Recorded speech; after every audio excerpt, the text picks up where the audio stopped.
할렐루야. 복음비전교회 주일 예배에 오신 여러분을 주님의 이름으로 축복하고 환영합니다. 우리 이 시간 모두 자리에서 일어서 주시기 바랍니다.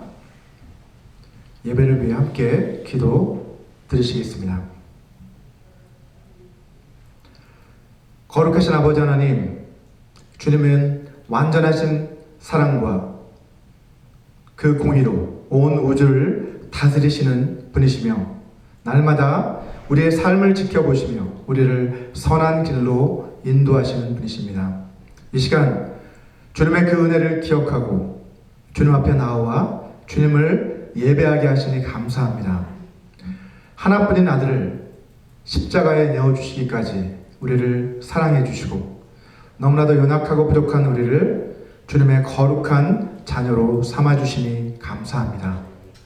날마다 주님의 권능의 손으로 우리를 지켜 보호해 주시고 주님의 자비와 긍휼을 아침마다 새롭게 부어주시니 감사합니다.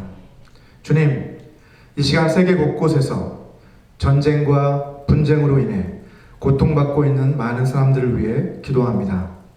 자신들의 삶의 터전을 잃고 가족을 잃고 절망 가운데 낙심하고 있는 그 영혼들을 기억하여 주시옵소서. 그들의 삶의 터전을 회복시켜 주시고 그들의 아픔을 위로해 주시며 하늘의 소망을 허락하여 주옵소서. 평화의 왕이신 주님께서 속히 오셔서 모든 전쟁이 그치고 눈물이 그치고 이 땅에 참된 평화와 안식이 이루어지게 하옵소서. 육신의 질병과 상처로 인해 고통받고 있는 이들을 치료해 주시고 고난과 시련 가운데 있는 이들과 주님 동행하여 주시옵소서. 그들의 슬픔이 변하여 기쁨이 되게 하시고 연단의 그 과정을 통해서 더욱 강건케 하옵시며 주님의 은혜와 사랑을 더욱 깊이 깨닫게 하여 주시옵소서. 주님께서 세워주신 이 나라의 지도자들을 위해 기도합니다. 그들이 섬기는 리더십으로 주님을 경외하는 마음과 하나님의 뜻을 구하는 겸손한 마음으로 나라를 다스릴 수 있도록 도와주시옵소서. 우리가 드리는 찬양과 기도와 경배를 기뻐 받아 주시옵소서. 성경의 원저자이신 성령께서 이 시간 임하여 주셔서 우리의 마음과 생각을 다스려 주심으로 우리를 향하신 하나님의 뜻이 무엇인지를 깨닫게 도와주시고 그 뜻대로 살아가기로 결단하는 이 시간이 되게 하옵소서. 예수님의 이름으로 기도합니다. 아멘. 우리 이 시간 함께 하나님을 높여드리기 원합니다. 우리 찬송 함께 부르겠습니다. 감사로 제사 드리는 자가.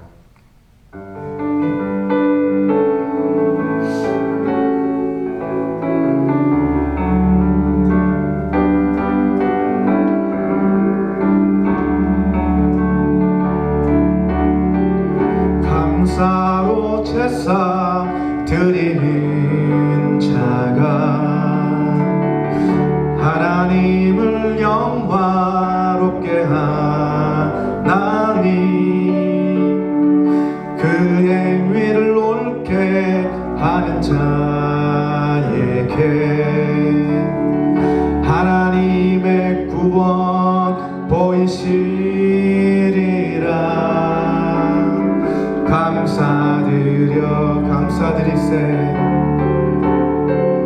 감사드리세 아버지께 감사로 제사를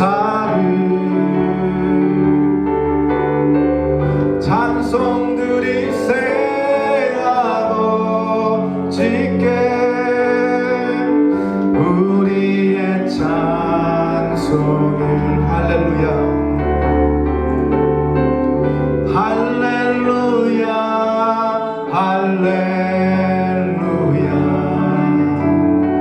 우리의 찬송이 할렐루야 할렐루야 영원토록 찬송을 다시 한번 감사로 제사 드리는 자가 하나님을 영원히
우리의 찬송이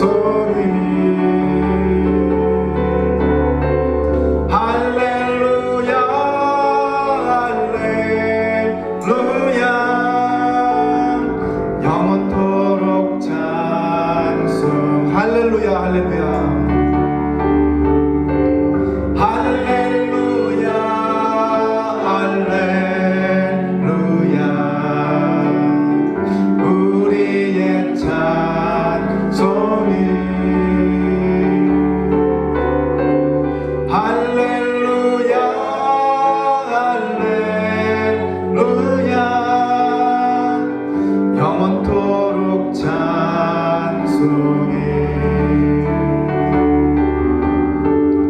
영원토록 감사를 영원토록 감사 찬송을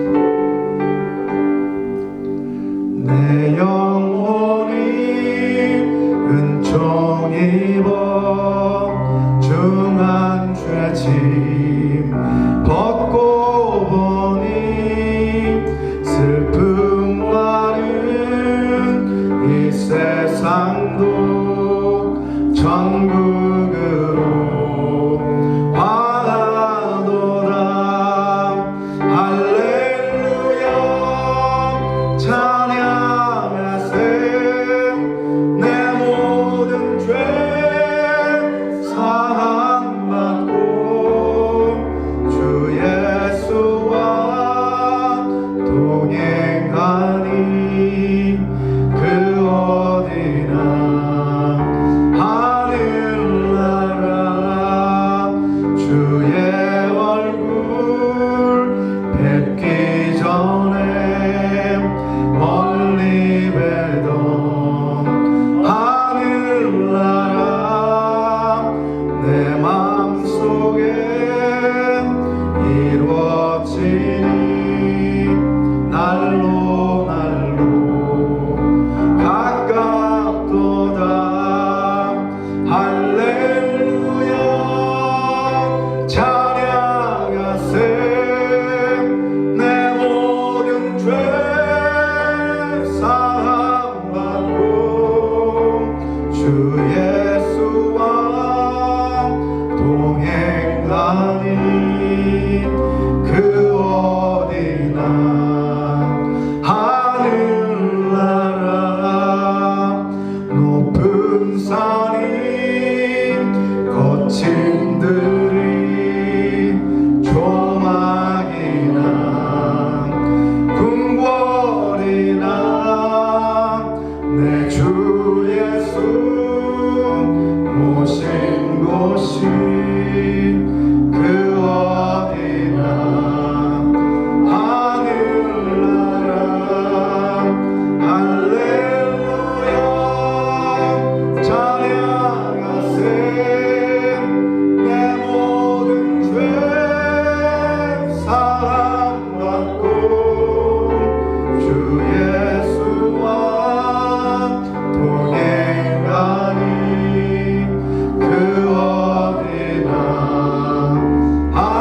하늘나라 할렐루야 찬양하세 내 모든 죄 사함받고 주 예수와 동행하니 그 어디나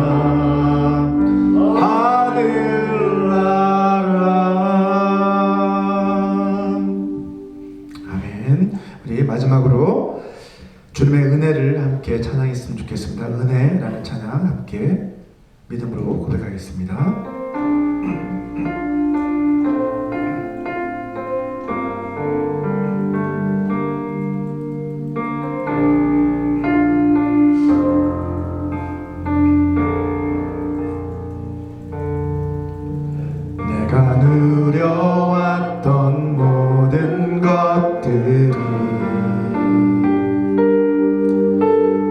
지나왔던 모든 시간이 내가 걸어왔던 모든 순간이 당연한 것 아니라 은혜였소. 아침 해가 뜨고 저녁에 노을 봄의 꽃향기와 가을의 열매 변하는 계절의 모든 순간이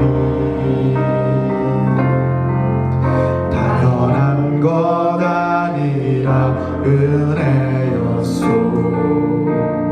모든 것이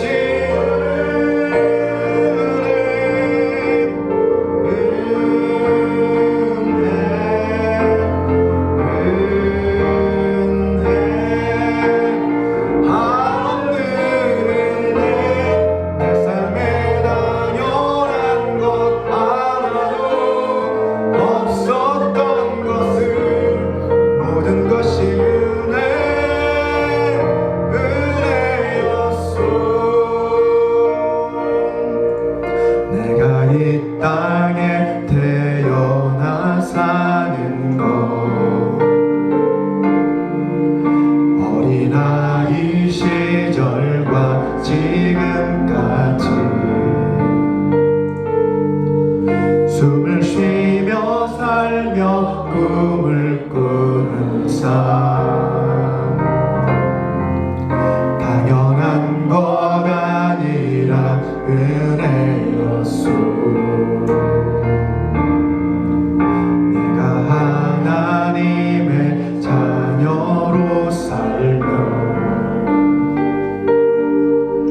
오늘 찬양하고 예배하는 삶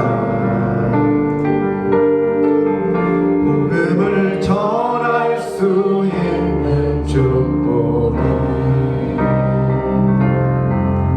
당연한 것 아니라 은혜였소. 모든 것이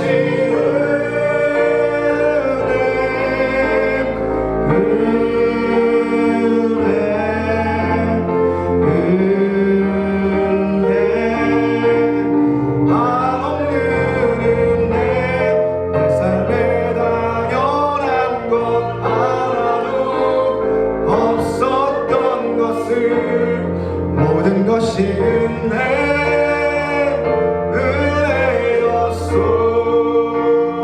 모든 것이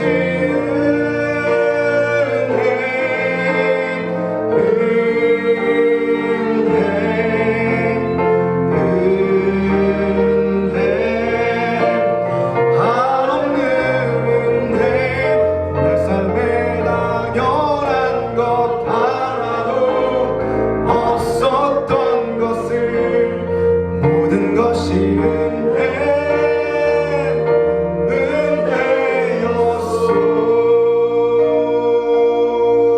은혜였소. 아멘. 모든 것이 은혜임을 고백합니다. 모두 자리에 앉으시겠습니다. 이 시간은 하나님께서 우리에게 주신 말씀을 함께 봉독해 올려드리도록 하겠습니다. 오늘 우리에게 주신 말씀은요, 마가복음 12장 13절에서 17절까지의 말씀입니다.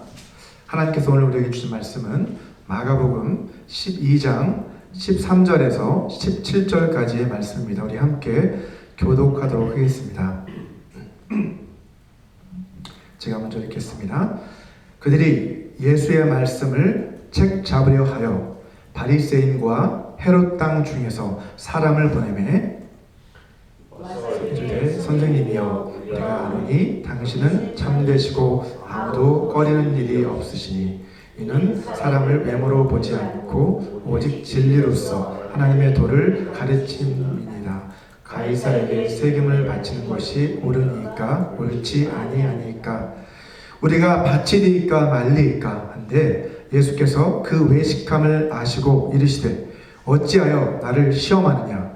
데나리온 하나를 가져다가 내게 보이라 하시니 가져왔거늘 예수께서 이르시되 이 형상과 이 글이 누구의 것이냐? 이르되 가이사의 것이니이다. 다 같이 읽겠습니다. 이에 예수께서 이르시되 가이사의 것은 가이사에게, 하나님의 것은 하나님께 바치라 하시니 그들이 예수께 대하여 매우 놀랍게 여기더라. 아멘. 지난 시간에는 예수님의 포도원 비유는 하나님 나라에 관한 비유라고 말씀을 드렸습니다.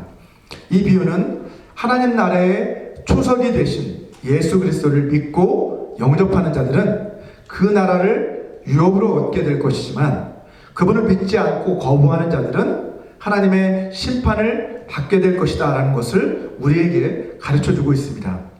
오늘은 마가복음 12장 13절에서 17절까지의 말씀을 중심으로 두 나라 시민으로 살아가기라는 제목으로 여러분과 함께 말씀의 은혜를 나누려고 합니다. 우리 그리스도인들은 이중 국적을 가진 사람들입니다. 이중 국적, 듀얼 시티즌십이라고 하는 것은 한 개인이 합법적으로 두 나라의 시민권을 소유하는 것을 말하는 것이죠.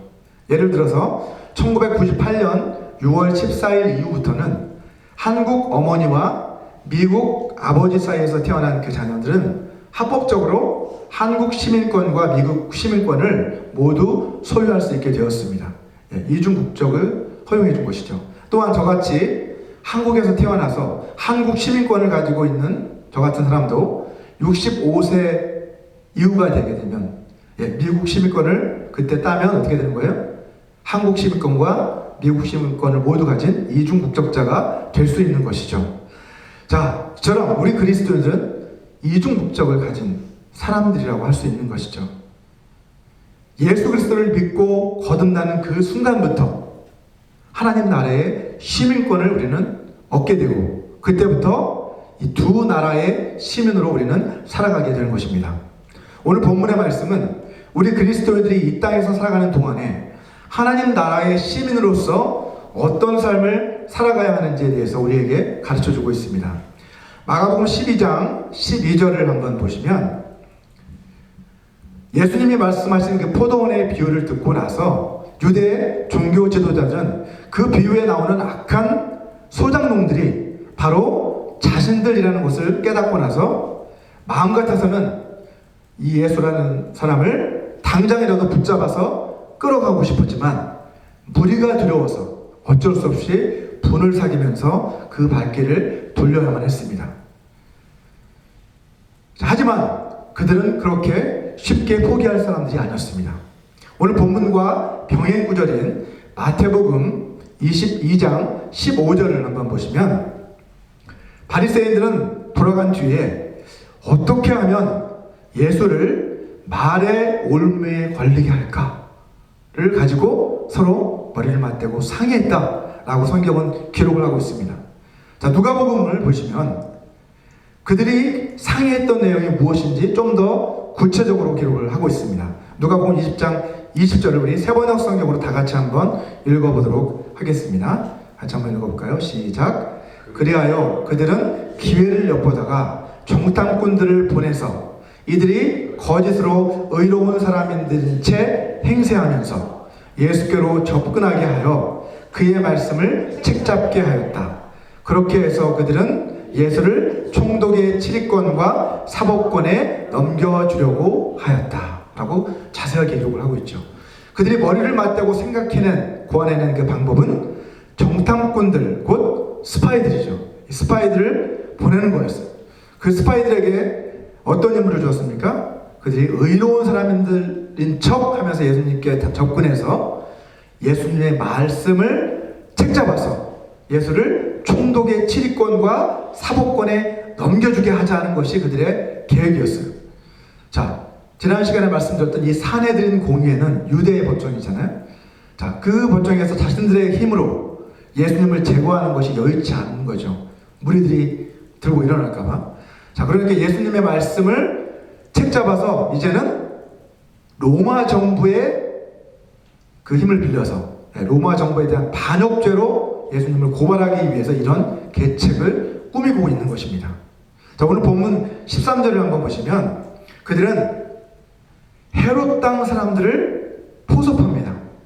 헤롯 땅 사람들을 포섭해서 바리새인들 중에 일부를 이제 함께 그들과 함께 팀을 구성해서 스파이 팀으로 구성을 해서 이제 스파이 작전을 수행하도록 그렇게 하고 있는 것을 볼 수가 있죠. 자, 오늘 본문의 내용을 올바로 이해하기 위해서는 우리가 바리새파와 헤롯 땅에 대해서 좀 더 자세히 알 필요가 있습니다. 자, 화면에 한번 바리새파와 헤롯 땅을 비교한 그 표를 한번 좀 띄워 주시면 감사하겠습니다. 자, 보이시나요? 글씨가 좀 작은 것 같은데, 자, 잘 보시면 첫째, 그룹의 성격 면에서 한번 비교를 해본다면 바리새파는 로마의 팔레스타인 통치에 반대하는 그런 종교 세력이었어요.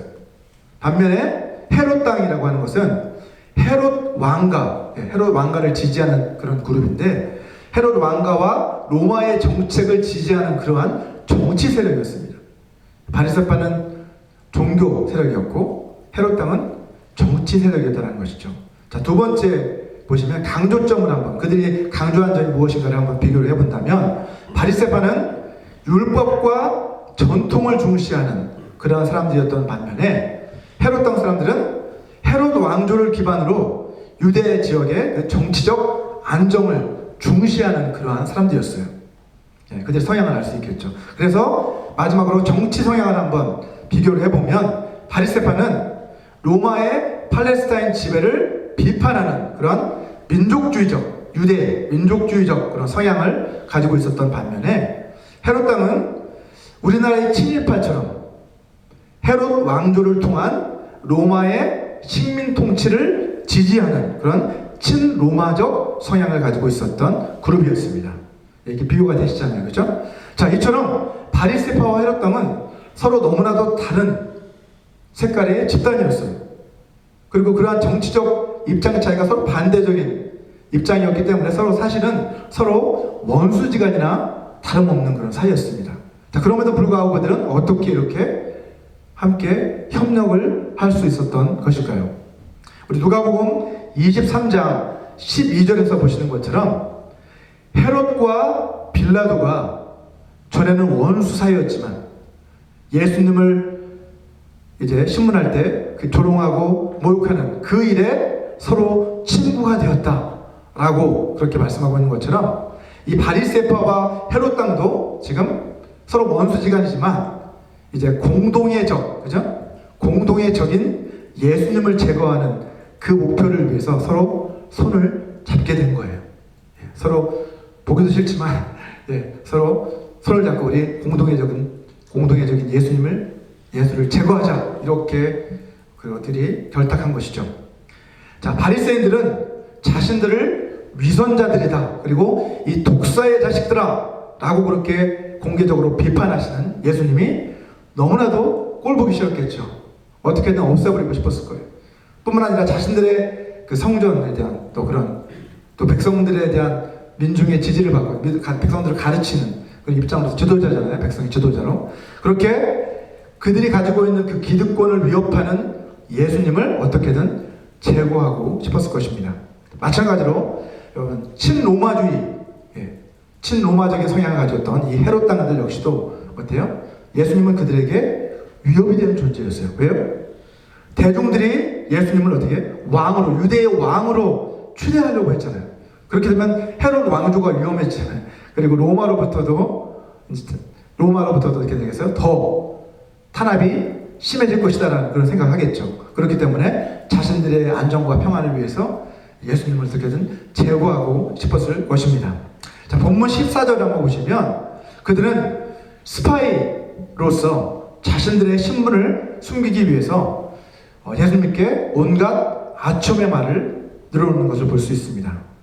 자, 그들은 예수님을 참되시다라고 이렇게 이야기하죠. 그죠? 참되신 분이십니다. 자, 이 참되시다라는 것을 영어 성경으로 한번 보시면 A man of integrity 이렇게 되어 있어요. A man of integrity.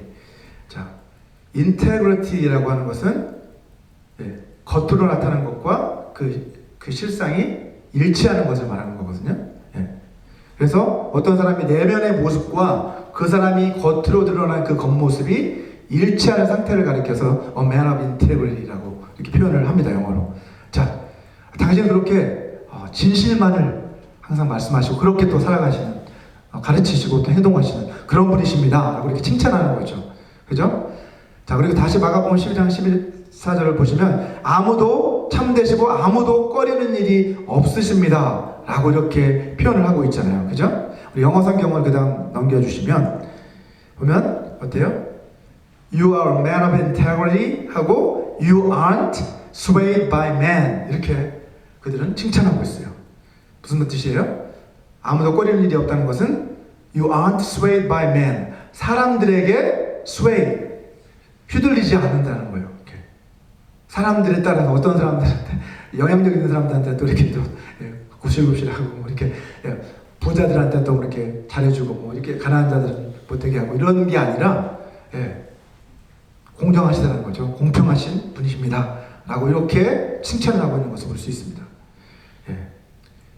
사실 그들이 한 말은 다 맞는 말이에요. 그죠? 맞는 말이에요. 하지만 시편 5편 9절에서 말씀하고 있는 것처럼 그들은 지금 입술로는 예수님을 칭찬하고 있지만 그것은 모두 뭐에? 아첨에 불과하였습니다. 그들의 마음의 그 중심에는 악한 생각으로, 지금 악한 계획으로 가득 차 있는 것을 볼 수 있어요. 자, 그들은 지금 바리새파 사람들과 헤롯 땅 사람들로 구성이 되어 있었잖아요. 이 서로 반대되는 두 그룹으로 구성이 되어 있었기 때문에 그들의 의도적인 구성입니다.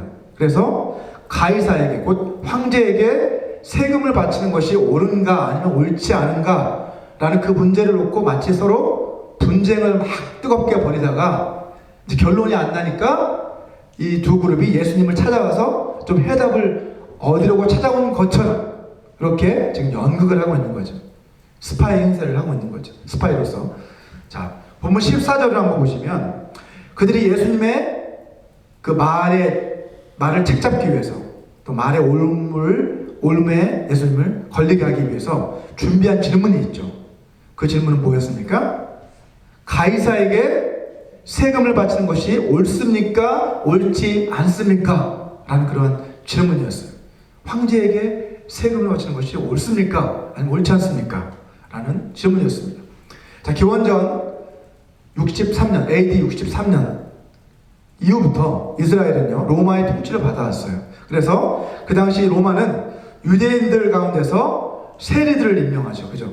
세리라고 하는 사람들 임명해서 그들로 하여금 유대인들로부터 세금을 거두어 들이게 합니다.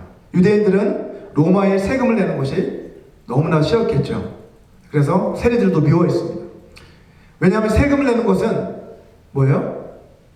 압제자들, 그 로마, 자신들을 압제하고 있는 그 로마를 오히려 후원하고 그들에게 굴복하는 그런 표현이잖아요. 사실 세금 낸다는 것은. 그렇기 때문에 내기가 싫었겠죠. 또 자신들이 낸 그 세금의 상당 부분이 어떻게 돼요?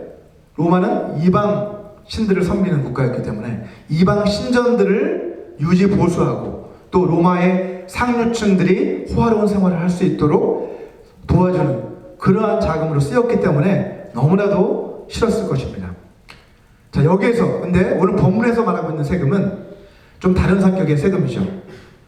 자, 여기서 말하는 세금은 인두세라고 보통 하는데 영어는 head tax라고 합니다. 근데 인두세, 머리, 그죠? 사람인 머리두, 그래서 사람 머리수에 따라 매기는 세금, 그래서 인두세라고 하는데 다른 말로는 인구조사세, poll tax라고도 합니다. 그래서 자, 인구조사를 통해서 세금을 매기는 것을 의미하는데 인두세는 말 그대로 사람의 머리수에 따라 부과하는 세금인데 로마 정부는 점령 지역을 대상으로 정기적으로 인구조사를 실시했어요. 그죠?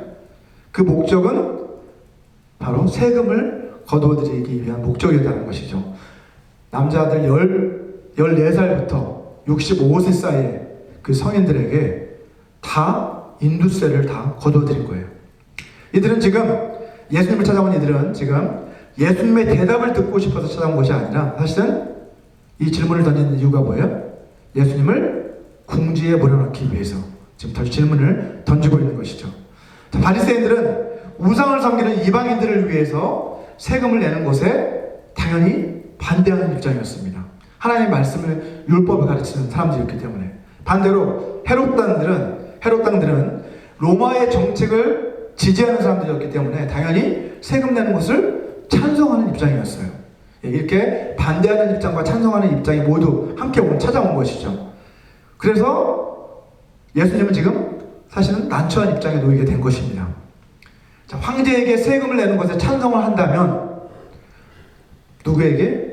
바리새인들에게 당신은 하나님을 거역하는 자입니다. 민족을 반역하는 자입니다. 라고 그렇게 정죄를 받게 될 것이 뻔하고, 반대로 황제에게 세금 내는 것을 반대하게 되면 어떻게 되겠어요?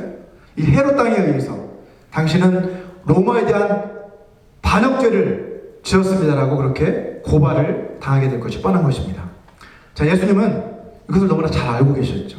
그래서 세금을 내는 것이 옳다라고도 하실 수 없고 지금 옳지 않다고도 하실 수 없는 그러한 난처한 상황인데, 우리 지혜의 근원이신 우리 예수님께서는 참으로 우리가 지금 믿지 않는 사람들도 이렇게 사용하는 이 놀라운 대답으로 이 위기를 모면하십니다. 우리 본문 15절을 보시면 그들은 이제 우리들의 계획대로 잘 되어가고 있구나 라고 그렇게 자신하면서 아주 기세가 등등해서 다시 한번 우리가 바쳐야 합니까? 바치지 말아야 합니까? 라고 이렇게 예수님을 다그칩니다. 자, 하지만 예수님은 그들이 지금 외식함을 하셨다라고 이렇게 이야기해요. 뭐예요? 그들이 지금 외식한다는 건 그들이 지금 연극을 하고 있다라는 것을 아셨다라는 거예요. 그래서 예수님은 뭐라고 말씀하시죠? 어찌하여 나를 시험하느냐? 라고 그들을 책망하십니다. 자, 그리고 나서 예수님은 그들의 질문에 대답을 해주시는 대신에 너희가 데나리온 동전 하나를 가져오라 라고 그렇게 말씀을 하시죠. 자, 왜 데나리온 동전을 가져오라고 하셨을까요? 그 당시 로마가 각 사람에게 인두세로 거두어 드린 그 동전이 바로 데나리온 동전 하나였기 때문이에요. 한 데나리온을 한 사람당 거두어 드렸어요. 근데 그 당시 한 데나리온은 노동자의 하루 품값에 해당하는 그러한 금액이었습니다. 오늘날로 치자면 모르겠습니다. 한국으로 치자면 10만 원 정도 해당하는 그 정도의 금액이었다고 생각할 수 있겠죠. 자, 오늘 본문 16절을 보시면 그들이 동전을 가져와 보여주니까 예수님은 뭐라고 말씀하십니까? 이 형상과 이 글이 누구의 것이냐? 라고 그들에게 물으십니다. 이 동전에 새겨져 있는 이 형상과 이 새겨져 있는 이 문귀가 누구의 것이냐? 라고 이렇게 지금 묻고 있는 것이죠. 자, 데나리온 그 코인, 이 데나리온 동전은 은으로 주조한 동전이었어요. 자, 그런데 그 한 면에는 황제의 초상이 새겨져 있고 그 반대편에는 어떤 황제를 찬양하는 그런 글귀가 새겨져 있었습니다. 아마도 주 14년부터 37년까지 로마를 다스렸던 황제인 티베리우스 황제, 그 황제의 그 초상이 아마도 그 예수님이 보고 있던 그 데나리온 동전에 새겨져 있었겠죠. 자, 이것을 보시고 예수님은 뭐라고 하십니까? 오늘 본문 마지막 절 17절을 한번 보시면 다시 한번 읽어볼까요? 시작. 이에 예수께서 이르시되 가이사의 것은 가이사에게, 하나님의 것은 하나님께 바치라 하시니 그들이 예수께 대하여 매우 놀랍게 여기더라. 자, 다시 말해서 여러분, 이 동전을 보게 되면 거기에 뭐가 새겨져 있어요? 가이사, 곧 황제의 형상이 새겨져 있고 황제를 찬양하는 그런 글귀가 새겨져 있다라는 것이죠. 그러니까 이것은 누구의 것이라는 거예요? 가이사의 것이 아니냐, 황제의 것이 아니냐. 그러니 이것을 황제에게 바쳐라 라고 이렇게 말씀하시는 거죠. 자, 여기까지만 들으면 예수님이 세금을 바쳐야 한다라고 하는 그 헤롯 땅의 편을 들어주는 것이라고 생각할 수 있지만 사실 그렇지 않죠. 예수님 계속해서 뭐라고 말씀하세요? 하나님의 것은 하나님께 바쳐라 라고도 말씀을 하십니다. 자, 가이사의 것은 가이사에게 바치라 라고 하는 이 말씀은 예수님을 로마의 반역자로 고소하려는 헤롯 당의 그 악한 의도를 무력화시키는 말씀이죠. 그죠? 가이사의 것은 가이사에게 바치라고 했으니까 그들이 고소할 구실을 잃어버리는 거잖아요. 그리고 하나님의 것은 하나님께 바쳐라 라고 하는 이 말씀을 하심으로 이제 예수님을 하나님의 율법을 어긴 자로 정죄하려고 하는 그 바리새인들의 그 악한 의도를 무력화시키는 말씀이 바로 이 말씀이라고 할 수 있는 것이죠. 너무나도 놀라운 말씀으로 그들의 그 스파이 작전을 실패로 만들어 버리고 마십니다. 자, 그런데 우리가 여기서 조심해야 될 것은 우리는 자칫 이 말씀을 성속, 그러니까 거룩한 것과 속된 것을 구분하는 그 말씀으로 오해를 해서는 안 된다는 것입니다. 자, 그리스도인들 가운데서 이 세상 일은 속된 것이고 교회 일은 거룩한 것이다 라고 그렇게 오해를 하는 사람들이 참으로 많습니다. 여러분, 하지만 거룩함과 속됨을 판가름하는 것은 어떤 일을 우리가 하느냐, 그것이 사실은 중요한 것이 아니라 그 일을 어떤 마음과 어떤 태도로 하느냐가 사실은 더 중요하다고 성경은 말씀하고 있습니다. 예를 들면 성직자는 하나님의 일을 하니까 거룩하고 일반 성도들은 세상의 일을 하니까 속되다 라고 생각하는 잘못돼도 한참 잘못된 생각이죠. 여러분, 성직자들 가운데도 타락한 자들이 얼마나 많습니까? 그렇지 않습니까?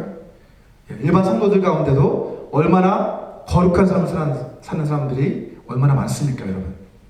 여러분, 성직자이든지 아니면 일반 성도들이든지 상관없이 정말 그 사람이 하나님의 말씀, 하나님의 뜻에 순종해서 살아간다라고 한다면 그것은 거룩한 삶이고, 만약에 하나님의 뜻에 불순종하고 거역하는 삶을 살아가고 있다라고 한다면 아무리 성직자라도 그것은 거룩하지 못한 삶이라고 할 수 있는 것이죠.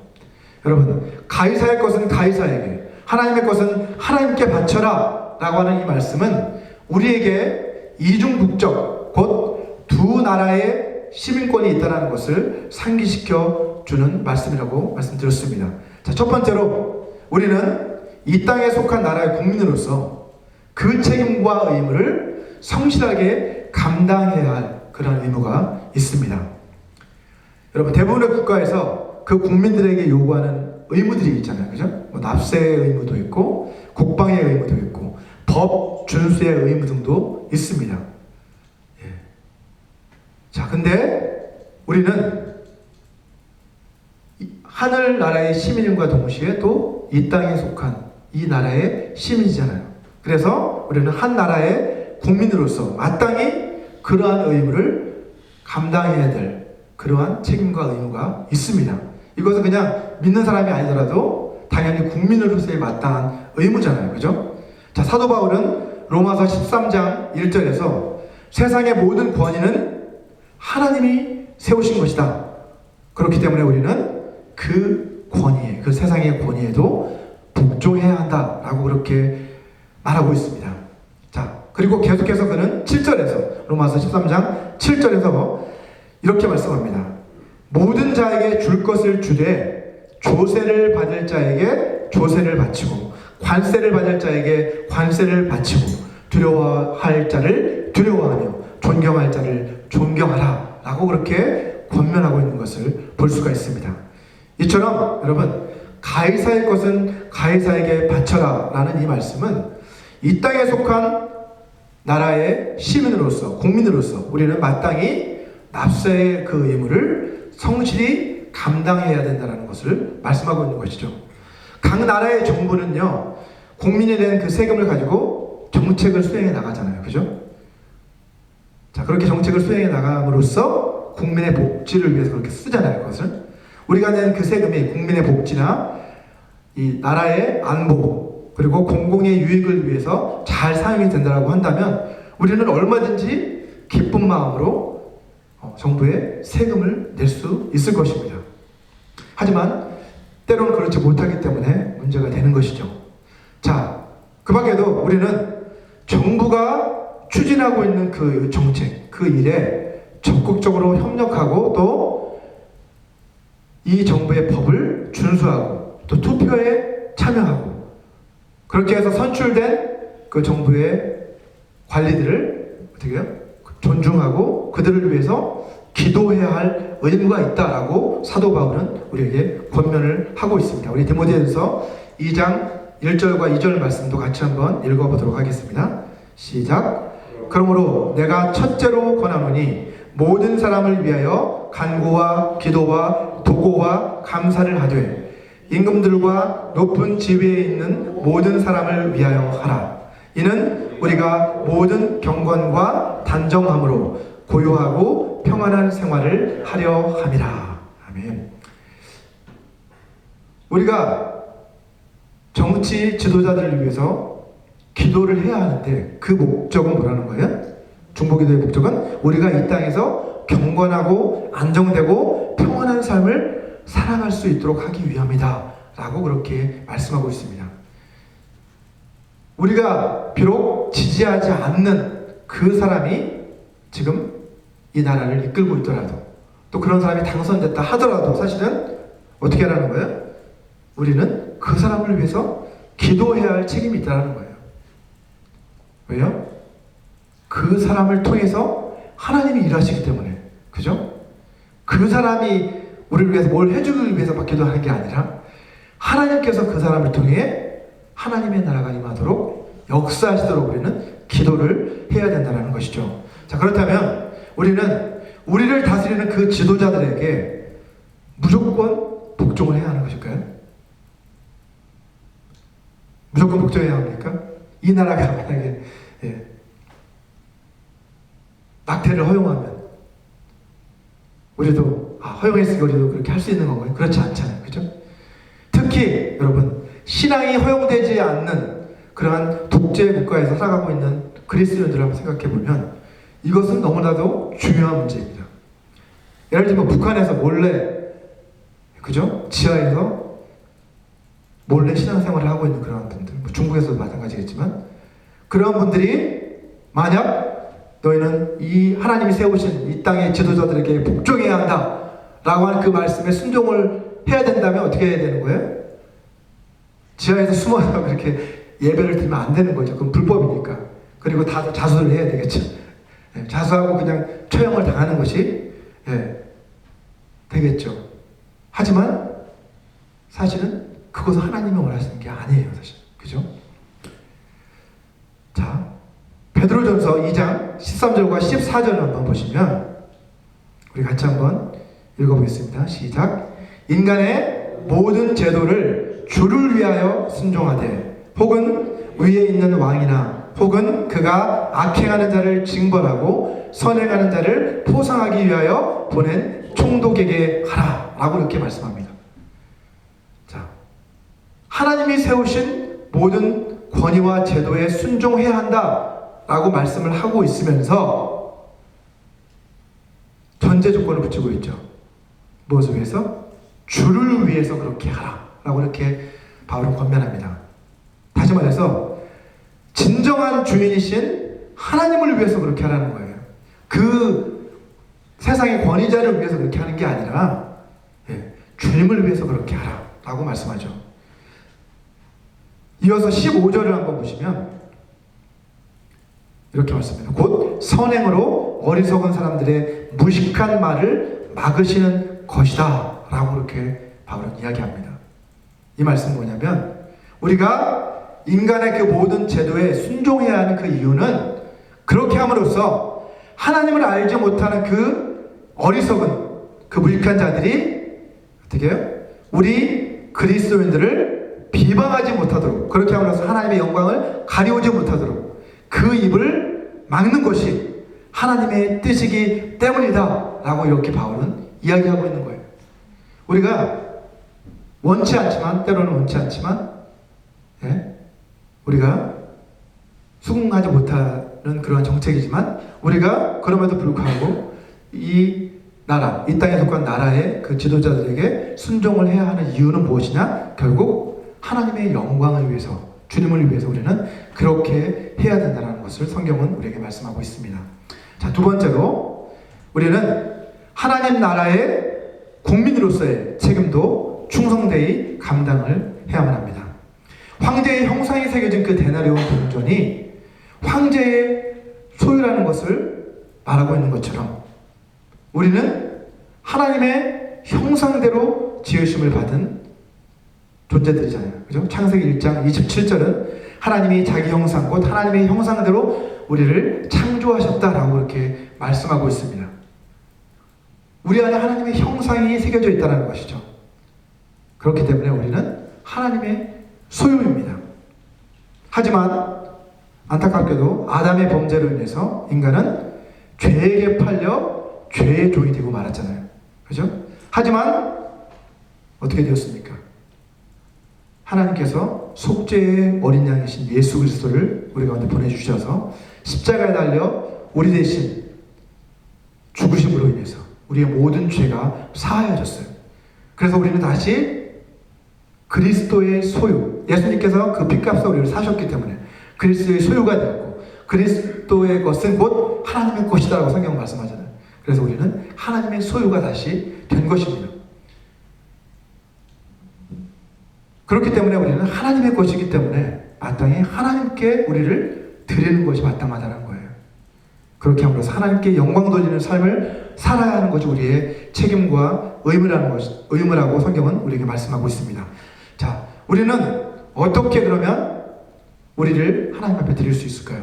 하나님의 것인 우리를 어떻게 하나님께 드릴 수 있을까요? 먼저 우리는 우리의 몸을 하나님이 기뻐하시는 거룩한 산 제물로 드리는 영적 예배를 통해서 하나님께 우리를 드리고 하나님께 영광을 올려드릴 수 있습니다. 로마서 12장 1절 말씀 같이 한번 읽어보겠습니다. 시작. 그러므로 형제들아 내가 하나님의 모든 자비하심으로 너희를 권하노니 너희 몸을 하나님이 기뻐하시는 거룩한 산 제물로 드리라. 이는 너희가 드릴 영적 예배니라. 아멘. 뿐만 아니라 우리는 우리의 선한 행실을 통해서도 하나님 앞에 영광을 돌리는 삶을 살아야 한다고 성경은 말씀하고 있습니다. 마태복음 5장 16절도 같이 한번 읽어보겠습니다. 시작. 이같이 너희 빛이 사람 앞에 비치게 하여 그들로 너희 착한 행실을 보고 하늘에 계신 너희 아버지께 영광을 돌리게 하라. 아멘. 가이사의 것은 가이사에게, 하나님의 것은 하나님께 바치라는 이 말씀은 우리가 이 땅의 시민으로서의 의무도 성실히 감당해야 되지만 동시에 하나님 나라의 시민으로서의 그 의무도 충성되이 감당해야 된다는 것을 우리에게 말씀해주고 있습니다. 하지만 여러분, 가이사의 것과 하나님의 것이 서로 충돌하는 경우가 있잖아요. 그때는 마땅히 하나님의 것이 우선한다 라고 성경은 우리에게 말씀하고 있습니다. 우리에게는 두 나라의 시민권이 있습니다. 이 땅에 속한 시민권은 한시적이잖아요. 그죠? 이 땅에 살아가는 동안에만 유효한 거예요. 하지만 하나님 나라의 시민권은 어떻습니까? 영원한 시민권입니다. 또한 성경은 우리의 본향은 어디라고 말씀합니까? 우리의 본향은 저 하늘이다 라고 말씀하고 있고 우리는 이 땅에서 나그네의 삶을 살아가고 있다라고 성경은 우리에게 말씀합니다. 자, 이런 의미에서 우리는 우리의 진정한 진짜 시민권은 뭐예요? 우리의 시민권은 하늘에 있다 라고 빌립보서 3장 20절도 말씀하고 있습니다. 우리의 시민권은 하늘에 있는지라 거기로부터 구원하는 자 곧 주 예수 그리스도를 우리가 기다리는 것이다 라고 바울은 말씀하고 있습니다. 저와 여러분 모두가 두 나라의 시민으로서 사람들에게도 칭찬받고 하나님께도 칭찬받는 복된 삶을 이 땅에서 살아가게 되시기를 주님의 이름으로 축원합니다. 우리 이 시간 오늘 주신 이 말씀을 생각하시면서 잠시 함께 통성으로 기도하는 시간을 갖기 원합니다. 우리 기도하실 때 우리가 두 나라의 시민으로서 이 땅에 속한 나라의 국민으로서의 의무도 성실하게 수행하면서 하나님 나라의 국민으로서의 그 의무도 충성되게 감당하는 그런 삶을 살아가게 해달라고 우리 시간 다 같이 기도하겠습니다. 사랑하는 아버지 감사합니다. 하나님 오늘 말씀을 통해서 우리가 하나님 이 땅에 속한 나라의 시민과 동시에 저 하늘나라에 속한 시민을 다시 한번 깨닫게 하시니 감사합니다.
하나님 이 땅에서 때로 핍박받고 고난 가운데 있을지라도 하나님 그 가운데서 우리를 건져주시고 우리가 동행해 주시고 아버지 우리의 삶을 통해서 하나님 우리가 하늘의 그 소망을 잃어버리지 않도록 도와주시옵소서. 주님 저희와 동행하여 주시옵소서.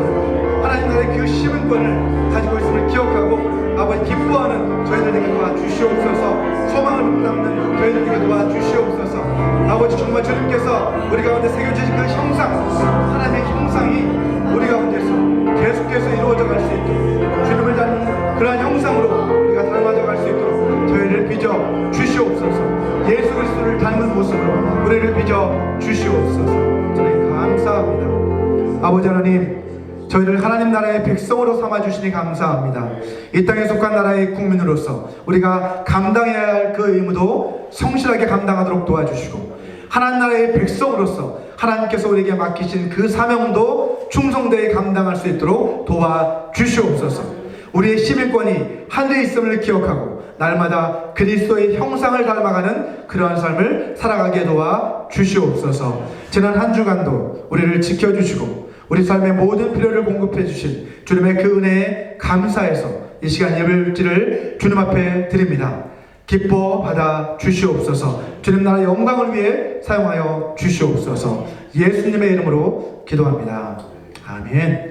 예, 감사합니다. 이 시간은 다 같이 자리에서 일어나셔서 마지막 결단의 찬양 다시 복음으로 함께 부르시고 축도로서 예배를 마치도록 하겠습니다.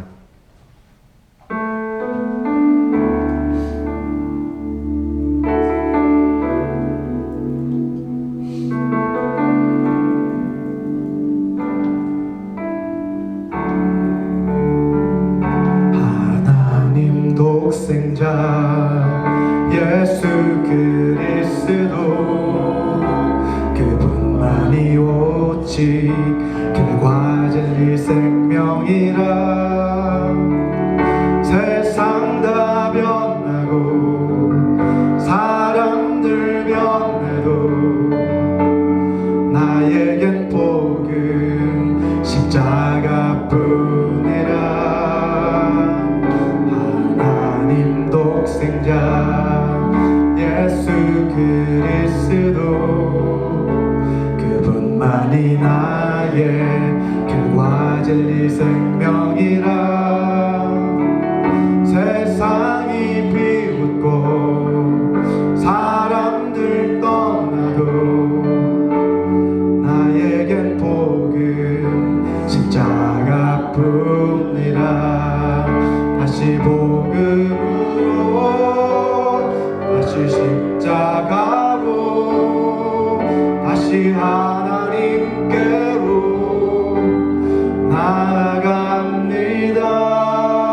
오직 복음만이 오직 십자가만이 오직 하나님만이 나의 전부입니다. 다시 복음으로 다시 십자가로 다시 하나님께로 나아갑니다. 오직 복음만이 오직 십자가만이 오직 하나님만이 나의 전부입니다.